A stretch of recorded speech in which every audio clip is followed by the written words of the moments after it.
एक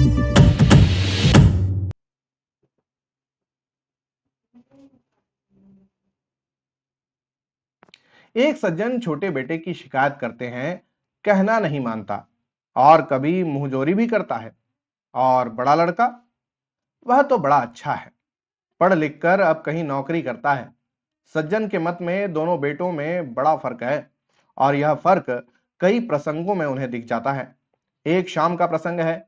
वे नियमित संध्या वंदन करते हैं, यानी शराब पीते हैं। कोई बुरा नहीं करते, बहुत लोग पीते हैं। गंगा जल खुलेआम पीते हैं, शराब छिपकर।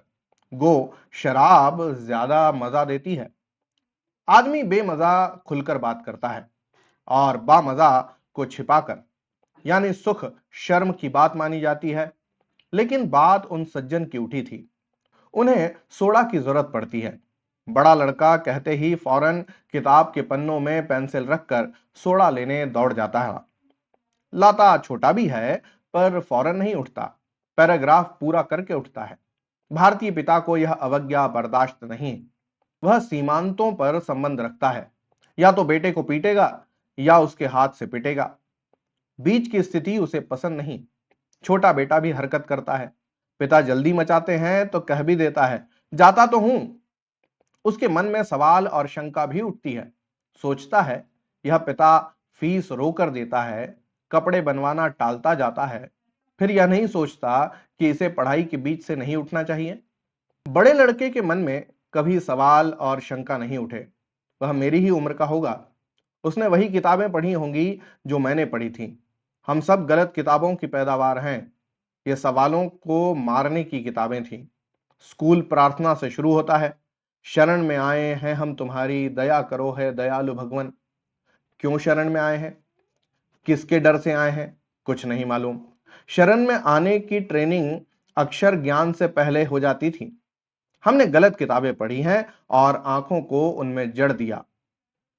छोटा लड़का दूसरी किताबें पढ़ता है और आंखें उनमें गड़ाता नहीं है, आसपास भी देख लेता है। वह अपनी आंखों को फूटने से बचाने की कोशिश कर रहा है। इससे सारे पिता स्वरूप लोग परेशान हैं। भौतिक पिता, गुरु, बड़े बूढ़े, शासक और नेता। हमारी किताबों में पिता स्वरूप लोग सवाल और शंका से ऊपर होते थे। शिष्य पक्षपाती गुरु को अंगूठा काट कर दे देता था और दोनों धन्य कहलाते थे। अब शिष्य उपकुलपति से रिपोर्ट कर देता है कि अमुक अध्यापक शिष्यों के अंगूठे कटवाते हैं। यदि उपकुलपति ध्यान नहीं देते तो वह विद्यार्थियों का जुलूस लेकर विश्वविद्यालय पर धावा बोल देता है। हमें तो तीसरी कक्षा में ही उस भक्त की कथा पढ़ा दी गई थी जो अपने पुत्र को आरे से चीरता है। कुछ लोगों के लिए आदमी और कद्दू में कोई फर्क नहीं, दोनों ही चीरे जा सकते हैं। उस भक्त का नाम मोरध्वज था। ऐसी सारी कथाओं का अंत ऐसा होता है जिससे चीरने वालों का प्रोत्साहन मिले। भगवान प्रकट होते हैं और जिस पार्टी का जो नुकसान हुआ है पूरा कर देते हैं। मृत को जिला देते हैं, जायदाद चली गई है तो वापस दिला देते हैं, किसी को मुआवजे के रूप में स्वर्ग भेज देते हैं। कथा के इस अंत ने कितनी पीढ़ियों को आरे से चिरवा दिया होगा। इस कथा पर न मैंने शंका की थी, न सज्जन के बड़े बेटे ने। मगर छोटा लड़का पूछेगा, पिताजी, चीरने से पहले यह बताइए कि भगवान इससे खुश होते हैं, इसका क्या सबूत है? फिर इसकी क्या गारंटी है कि वे आ ही जाएंगे? उन्हें हजार काम लगे रहते हैं। फिर इसका क्या भरोसा कि वे कटे को जोड़ देते हैं? अगर यह सब हो भी तो भी आपके सत्य कल्पित विश्वास आपके अपने हैं। उनके लिए आप अपने को कटवाइए और अपनी हठ निभाइए। पहले जन्म में लोग अपनी सही गलत मान्यता के लिए पीछे जन्मों को क्यों काटें? एक पीढ़ी के लिए दूसरी पीढ़ी क्यों चीरी जाए? लड़के मुंहजोरी करने लगे हैं। कमबख्तों की किताबें बदल गई हैं। कोर्स इतना जल्दी क्यों बदलने लगे हैं? बड़े लड़के से कह दिया था कि अपनी किताबें संभाल कर रखना, छोटे के काम आएंगी। पर किताबें बदल गईं। पुरानी किताबें किसी के काम नहीं आ रही हैं। एक ही किताब पीढ़ियों क्यों नहीं चलती? पिताओं को यह चिंता है। बड़ा लड़का फौरन किताब में पेंसिल रखकर सोडा लेने भाग जाता था। छोटा पैराग्राफ पूरा करके उठता है। भीष्म की कथा भी हमें तभी पढ़ा दी गई थी। हमने भीष्म को धन्य कहा था। छोटा लड़का शांतनु को धिक्कार कहेगा। धन्य और धिक्कार की जगहें बदल गई हैं। लोगों को पता नहीं है। छोटा लड़का भीष्म से कहेगा, क्या तुमने भी वही किताबें पढ़ी थीं जो हमारे बड़े भाई ने? तुम पिता से क्यों नहीं कह सके कि जीवन भर के भोग के बाद भी आपकी लिप्सा बनी हुई है? तो मैं क्या करूं? अपना संयम दे सकता तो थोड़ा दे देता, जीवन कैसे दे दूं? राज्य से आप मुझे वंचित कर सकते हैं, पर मनुष्य का स्वाभाविक अधिकार मैं हरगिज न छोड़ूंगा। छोटा टिप्पणी करेगा, भीष्म ऐसा नहीं कह सके। उन्हें पिता ने आदमी से तीर चलाने वाली मशीन बना दिया, ऑटोमेटिक धनुष। महाभारत का यह सबसे भला, तेजस्वी, आदरणीय, ज्ञानी व्यक्ति सबसे दयनीय भी है। मगर देख रहा हूं कि श्रवण कुमार के कंधे दुखने लगे हैं। यह कांवड़ हिलाने लगा है। कांवड़ में अंधे परेशान हैं। विचित्र दृश्य है यह। दो अंधे एक आंख वाले पर लदे हैं और उसे चला रहे हैं। जीवन से कट जाने के कारण एक पीढ़ी दृष्टिहीन हो जाती है, तब वह आगामी पीढ़ी के ऊपर लद जाती है। अंधी होते ही उसे तीर्थ सूझने लगते हैं।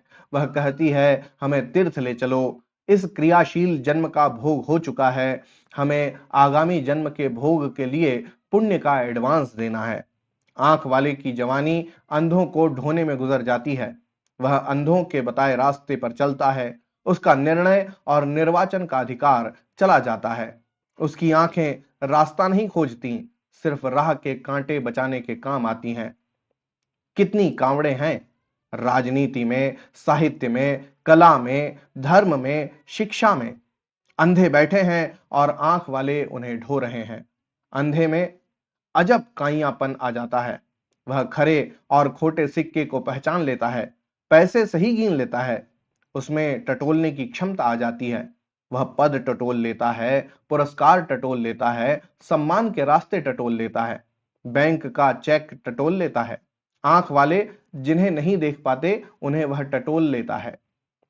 नए अंधों के तीर्थ भी नए हैं। वे काशी, हरिद्वार, पुरी नहीं जाते। इस कांवड़ वाले अंधे से पूछो, कहां ले चलें? वह कहेगा, तीर्थ। कौन सा तीर्थ? जवाब देगा, कैबिनेट, मंत्रिमंडल। उस कांवड़ वाले से पूछो तो वह भी तीर्थ जाने को प्रस्तुत है। कौन सा तीर्थ चलेंगे आप? जवाब मिलेगा, अकादमी, विश्वविद्यालय। मगर कांवड़े हिलने लगी हैं। ढोने वालों के मन में शंका पैदा होने लगी है। वे झटका देते हैं तो अंधे चिल्लाते हैं, अरे पापी, यह क्या करते हो? क्या हमें गिरा दोगे? और ढोने वाला कहता है, अपनी शक्ति और जीवन हम अंधों को ढोने में नहीं गुजारेंगे। तुम एक जगह बैठो, माला जपो, आदर लो, रक्षण लो। हमें अपनी इच्छा से चलने दो। अनुभव दे दो, दृष्टि मत दो। वह हम कमा लेंगे। राजनीति, साहित्य आदि तो बड़े प्रकट क्षेत्र हैं। अप्रकट रूप से भी विभिन्न क्षेत्रों में श्रवण कुमार कांवड़ उतारने के लिए हिला रहे हैं। वे किन्हीं विश्वासों की आरी से चिरने के लिए तैयार नहीं हैं। मैं कॉफी हाउस के कोने में बैठे उस युवक की बात नहीं कर रहा हूं जिसने गुस्से में दाढ़ी बढ़ा ली है, जैसे उसकी दाढ़ी एक खास साइज और आकार की होते ही क्रांतिकारी हो जाएगी। बड़ी दाढ़ी, ड्रेन पाइप और 100 वाट वालों से यह नहीं हो रहा है। चुस्त कपड़े, हेयर स्टाइल और ओ वंडरफुल वालियों से भी यह नहीं हो रहा है।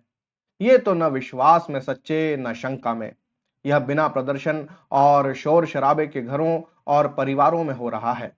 सुशील, विनम्र और आज्ञाकारी युवक युवती कांवड़ उतारने लगे हैं। किसी के विश्वास की ओर से कटने से इनकार करने लगे हैं। एक परिचित है जिसका ज्योतिष में विश्वास है। उनकी शिक्षिता जवान लड़की है जिससे वह शादी करना चाहती थी, उससे ग्रह नहीं मिले। एक दो और योग्य वरों से मिलान किया, पर ग्रह यहां भी नहीं मिले। उसके ग्रहों ने किसी नालायक से मिलने के लिए स्थिति संभाल ली होगी। लड़की 1-2 साल घुटती रही। एक दिन उसने नम्रता से परिवार से कह दिया, आप लोगों का इस ज्योतिष में विश्वास है, पर मेरा नहीं है। जो मेरा विश्वास ही नहीं है, उस पर मेरा बलिदान नहीं होना चाहिए। परिवार कुछ देर तो चमत्कृत रहा, फिर उसकी इच्छा से शादी कर दी। देख रहा हूं कि मोरध्वज का आरा छीन कर फेंका जा रहा है। श्रवण कुमार के कंधे दुखने लगे हैं। वह कांवड़ को उतार कर रखने लगा है। वह सज्जन परेशान है। छोटा लड़का पैराग्राफ पूरा करके उठता है, बड़ा तो फौरन पेंसिल रखकर दौड़ जाता था। तो ये थी आज की व्यंग्य रचना, जिसका नाम था कंधे श्रवण कुमार के। कितने छोटे व्यंग्य में कितनी बड़ी बड़ी सार गर्भित बातों पर व्यंग्य। कमाल है परसाई जी। होती है अगली कहानी में मुलाकात, तब तक के लिए धन्यवाद और जय हिंद।